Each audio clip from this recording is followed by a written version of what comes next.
ನಮಸ್ಕಾರಗಳು. ಈ ದಿನ ನಮ್ಮ ಮಂಗಳೂರಿನ ಕಣ್ಮಣಿಗಳು, ನಮ್ಮ ರಾಜ್ಯ ಕಂಡರಿಯದ ಕೇಳರಿಯ ನಮ್ಮ ಜನಪ್ರಿಯ ಮಂತ್ರಿಗಳು ಆದಂತಹ ಆರೋಗ್ಯ ಸಚಿವರು ಮತ್ತು ಕುಟುಂಬ ಕಲ್ಯಾಣ ಇಲಾಖೆ ಮಾನ್ಯ ಗೌರವಾನ್ವಿತ ಸಚಿವರಾದಂತಹ ಸನ್ಮಾನ್ಯ ಯು ಟಿ ಖಾದರ್ ಸಾಹೇಬರು ಇನ್ನೇನು ಕೆಲವೇ ಒಂದು ನಿಮಿಷಗಳಲ್ಲಿ ಬರಲಿಕ್ಕಿದ್ದಾರೆ. ಫೋನ್ ಮಾಡಿ ನಾವು ಮಾತಾಡಿದಾಗ ಆನ್ ದ ವೇ ಬರಲಿದ್ದಾರೆ. ಅವರಿಗೆ ಪ್ರಪ್ರಥಮವಾಗಿ ನನ್ನ ವೈಯಕ್ತಿಕವಾಗಿ, ನಮ್ಮ ಇಲಾಖೆಯ ಪರವಾಗಿ, ನಿಮ್ಮೆಲ್ಲರ ಪರವಾಗಿ ತುಂಬ ಹೃದಯದ ನಮಸ್ಕಾರಗಳನ್ನು ಸಲ್ಲಿಸುತ್ತಾ, ಈ ದಿನ ವೇದಿಕೆಯಲ್ಲಿ ಆಸೀನರಾಗಿರುವಂಥ ಗೌರವಾನ್ವಿತ ಎಲ್ಲ ವಿದ್ಯಾಭಿಮಾನಿಗಳಿದ್ದಾರೆ. ಇವತ್ತು ನಮ್ಮ ನೆಚ್ಚಿನ ಗೌರವಾನ್ವಿತ ಆರೋಗ್ಯ ಸಚಿವರಿಂದ ನಮ್ಮ ಪದವಿ ಪೂರ್ವ ಕಾಲೇಜಿನ ಕಟ್ಟಡ ಉದ್ಘಾಟನೆ ಮತ್ತು ನಮ್ಮ ಪ್ರಾಥಮಿಕ ಶಾಲೆಯ ಕಟ್ಟಡ ಉದ್ಘಾಟನೆ ಕಾರ್ಯಕ್ರಮ ಮತ್ತು ವೇದಿಕೆಯಲ್ಲಿ ಆಸೀನರಾಗಿರುವಂಥ ದೇವರಿಗೆ ಸಮನಾದಂಥ ಮಹನೀಯರು ಮಕ್ಕಳಿಗೆ ನೋಟ್ ಪುಸ್ತಕಗಳನ್ನು ವಿತರಣೆ ಮಾಡುವಂಥ ಒಂದು ಕಾರ್ಯಕ್ರಮವನ್ನು ಹಾಕಿಕೊಂಡಿದ್ದಾರೆ. ಈ ಕಾರ್ಯಕ್ರಮದಲ್ಲಿ ಭಾಗವಹಿಸಲಿಕ್ಕೆ ತುಂಬ ಸಂತೋಷ ಆಗ್ತದೆ. ನಮ್ಮ ಶಾಲೆ ದೇರ್ಲಕಟ್ಟೆ ಸರ್ಕಾರಿ ಶಾಲೆ ಅಂದರೆ ನಮಗೊಂದು ರೀತಿ ಮಾದರಿಯ ಶಾಲೆ ಅಂತ ಹೇಳಿದ್ರು ಕೂಡ ತಪ್ಪಾಗಲಾರದು. ನಮ್ಮ ಮುಂದೆ ನಮ್ಮ ನೇತಾಜಿ ಸುಭಾಷ್ ಚಂದ್ರ ಬೋಸ್ ಸರ್ಕಾರಿ ಪ್ರೌಢಶಾಲೆ ದೇರ್ಲಕಟ್ಟೆ ವಿದ್ಯಾಸಂಸ್ಥೆಯಲ್ಲಿ ಕಲಿಯುತ್ತಿರುವಂಥ ಮಕ್ಕಳು ಕಳೆದ ಸಾಲಿನಲ್ಲಿ 100ಕ್ಕೆ 100 ಫಲಿತಾಂಶವನ್ನು ತಂದಿದ್ದಾರೆ.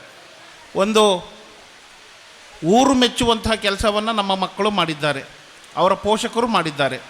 ಹಾಗಾಗಿ ಈ 100 ಫಲಿತಾಂಶ ಪಡೆದಿರುವಂತಹ ನಮ್ಮ ಶಾಲೆ ನಿರಂತರವಾಗಿ 100% ಬರುವಂತೆ ಮಕ್ಕಳು ಅಭ್ಯಾಸವನ್ನು ಮಾಡಬೇಕಾಗಿದೆ.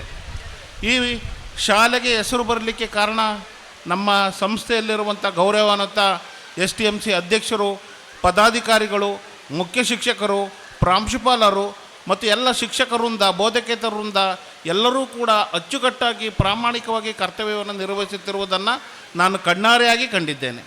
ಒಂದು ರೀತಿಯಲ್ಲಿ ನಮ್ಮ KPS ಶಾಲೆಯಲ್ಲಿ ಈ ದಿನ ನಮ್ಮ ಸರ್ಕಾರ LKGಯಿಂದ ಹಿಡಿದು PUCವರೆಗೆ ಎಲ್ಲ ಮಕ್ಕಳಿಗೆ ಒಂದೇ ಸೂರಿನಡಿಯಲ್ಲಿ ಶಿಕ್ಷಣವನ್ನು ಸಿಗಬೇಕು ಎಂಬುವಂಥ ಒಂದು ಉದ್ದೇಶವನ್ನು ಇಟ್ಕೊಂಡು KPS ಶಾಲೆಯನ್ನು ಸ್ಥಾಪನೆ ಮಾಡಿದ್ದಾರೆ. ಇವತ್ತು ನಮ್ಮ ಉಳ್ಳಾಳ ತಾಲೂಕಿನಲ್ಲಿ ನಮ್ಮ ಸರ್ಕಾರಿ ಪ್ರಾಥಮಿಕ ಮತ್ತು ಪ್ರೌಢಶಾಲೆ ಮತ್ತು ಪದವಿ ಪೂರ್ವ ಕಾಲೇಜು ಎಲ್ಲ ಸಂಸ್ಥೆಗಳನ್ನು ಸೇರಿಸಿ KPS ಶಾಲೆಯನ್ನು ಸ್ಥಾಪನೆ ಮಾಡಿದ್ದಾರೆ.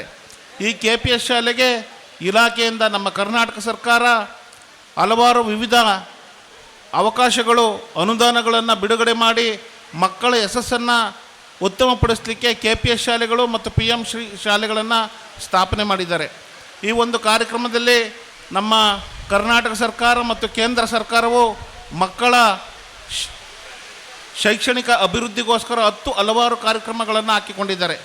ನಿಮಗೆಲ್ಲ ಗೊತ್ತಿದೆ, ನಮ್ಮ ಮಕ್ಕಳಿಗೆ ಸರ್ಕಾರಿ ಶಾಲೆಯಲ್ಲಿ ಕಲಿತಿರುವಂಥ ಮಕ್ಕಳಿಗೆ ಉಚಿತ ಪಠ್ಯಪುಸ್ತಕ, ಸಮವಸ್ತ್ರ, 2 ಜೊತೆ ಶೂ, ಸಾಕ್ಸು, ಚಪ್ಪಲುಗಳು, ಬಿಸಿ ಊಟ ಕಾರ್ಯಕ್ರಮ, ಪೌಷ್ಟಿಕ ಮಾತ್ರೆಗಳು, ವಾರದ 6 ದಿನಗಳಲ್ಲೂ ಕೂಡ ಮೊಟ್ಟೆ, ಕೆನಭರಿತ ಹಾಲು ಮತ್ತು ಮಕ್ಕಳಿಗೆ ರಾಗಿ ಮಾಲ್ಟ್, ಈ ಥರದ ಹಲವಾರು ಕಾರ್ಯಕ್ರಮಗಳನ್ನು ಹಾಕಿಕೊಂಡಿದೆ. ಜೊತೆಗೆ ಶಿಕ್ಷಕರುಗಳಿಗೆ ತರಬೇತಿ, ಶಾಲೆಗಳಿಗೆ ಬೇಕಾಗಿರುವಂಥ ಮೂಲಭೂತ ಸೌಕರ್ಯಗಳಾದಂಥ ಕಟ್ಟಡ, ಕೊಠಡಿ, ಶೌಚಾಲಯ ಎಲ್ಲ ಸವಲತ್ತುಗಳನ್ನು ನಮ್ಮ ಕರ್ನಾಟಕ ಸರ್ಕಾರ ಮತ್ತು ಕೇಂದ್ರ ಸರ್ಕಾರ ಎರಡೂ ಸಹಯೋಗದೊಂದಿಗೆ ಈ ದಿನ ಮಕ್ಕಳ ಕಲಿಕೆಯನ್ನು ಉತ್ತಮಪಡಿಸಲಿಕ್ಕೆ, ಮಕ್ಕಳ ಮುಂದಿನ ಭವಿಷ್ಯವನ್ನು ಉತ್ತಮಪಡಿಸಲಿಕ್ಕೆ ಹಲವಾರು ಯೋಜನೆಗಳನ್ನು ಹಾಕಿಕೊಳ್ತಾ ಇದೆ. ಹಾಗಾಗಿ ನಮ್ಮ ಸರ್ಕಾರಿ ಶಾಲೆಯಲ್ಲಿ ಓದುತ್ತಿರುವಂಥ ಮಕ್ಕಳು ಅವರು ಅತ್ಯುತ್ತಮ ಶಿಕ್ಷಣವನ್ನು ಪಡೆದು ಉತ್ತಮ ನಾಗರಿಕರನ್ನಾಗಿ ರೂಪಿಸುವ ಜವಾಬ್ದಾರಿ ನಮ್ಮ ಪೋಷಕರದು, ನಮ್ಮ ಮಕ್ಕಳದು, ನಮ್ಮ ಎತ್ತವರದು, ಎಲ್ಲರದು ಆಗಿರುತ್ತದೆ. ಹಾಗಾಗಿ ಈ ಕಾರ್ಯಕ್ರಮದಲ್ಲಿ ಅಚ್ಚುಕಟ್ಟಾದಂಥ ಕಾರ್ಯಕ್ರಮವನ್ನು ಆಯೋಜನೆಯನ್ನು ಮಾಡಿದ್ದಾರೆ. ಮಕ್ಕಳಿಗೆ ನೋಟ್ ಪುಸ್ತಕವನ್ನು ವಿತರಣೆ ಮಾಡುವಂಥ ಒಂದು ಅವಕಾಶವನ್ನು ಕಲ್ಪಿಸಿಕೊಟ್ಟಿದ್ದಾರೆ. ಆ ನೋಟ್ ಪುಸ್ತಕವನ್ನು ದಾನವಾಗಿ ನೀಡುತ್ತಿರುವಂಥ ಒಂದು ಅವರ ಕುಟುಂಬದವರಿಗೆ ಭಗವಂತನು ಆಯಸ್ಸು ಆರೋಗ್ಯವನ್ನು ಕೊಟ್ಟು ಕಾಪಾಡಲಿ ಅಂತ ನಾನು ದೇವರಲ್ಲಿ ಪ್ರಾರ್ಥನೆ ಮಾಡಿಕೊಳ್ಳುತ್ತಾ, ನಮ್ಮ ಮಕ್ಕಳುಗಳು ಕೂಡ ಸಿಗುವಂಥ ಸವಲತ್ತುಗಳನ್ನು ಹೆಚ್ಚು ಹೆಚ್ಚು ಬಳಕೆ ಮಾಡಿಕೊಂಡು ಚೆನ್ನಾಗಿ ಓದಿ ನಮ್ಮ ಊರಿಗೆ, ನಿಮ್ಮ ಎತ್ತಂಥ ತಂದೆ ತಾಯಿಯವರಿಗೆ ಮತ್ತು ತಾವುಗಳು ಕೂಡ ನಮ್ಮ ಶಾಲೆಗೆ ಒಳ್ಳೆಯ ಹೆಸರನ್ನು ತರಬೇಕು ಎಂದು ಈ ಸಂದರ್ಭದಲ್ಲಿ ತಮ್ಮಲ್ಲಿ ಮನವಿಯನ್ನು ಮಾಡಿಕೊಳ್ತಾ, ಮಕ್ಕಳು ಹೆಚ್ಚಿನ ಸಂಖ್ಯೆಯಲ್ಲಿ ಚೆನ್ನಾಗಿ ಹೆಚ್ಚು ಹೆಚ್ಚು ಅಭ್ಯಾಸವನ್ನು ಮಾಡಿ ಒಳ್ಳೆಯ ಹೆಸರನ್ನು ತರುವಂಥ ಅವಕಾಶಗಳು ನಿಮಗಾಗಲಿ ಅಂತ ತಿಳಿಸುತ್ತಾ, ತಮಗೆಲ್ಲರಿಗೂ ತುಂಬ ಹೃದಯದ ವಂದನೆಗಳು. ಮಕ್ಕಳು ಕುತ್ಕೋಬೇಕು, ಅಲ್ಲಿ ಮಕ್ಕಳು ಮಳೆಯಲ್ಲಿ ನೆನೆಯಬಾರ್ದು, ಮುಂದ್ಗಡೆ ಬಂದು ಕುತ್ಕೋಬೇಕು, ರಸ್ತೆ ಬದಿಯಲ್ಲಿ ಯಾರೂ ಹೋಗಬಾರ್ದು. ಶಿಕ್ಷಕರು ಕೂಡ ಮಕ್ಕಳ ಸುರಕ್ಷತೆ ಕಡೆ ನೋಡ್ಕೋಬೇಕು.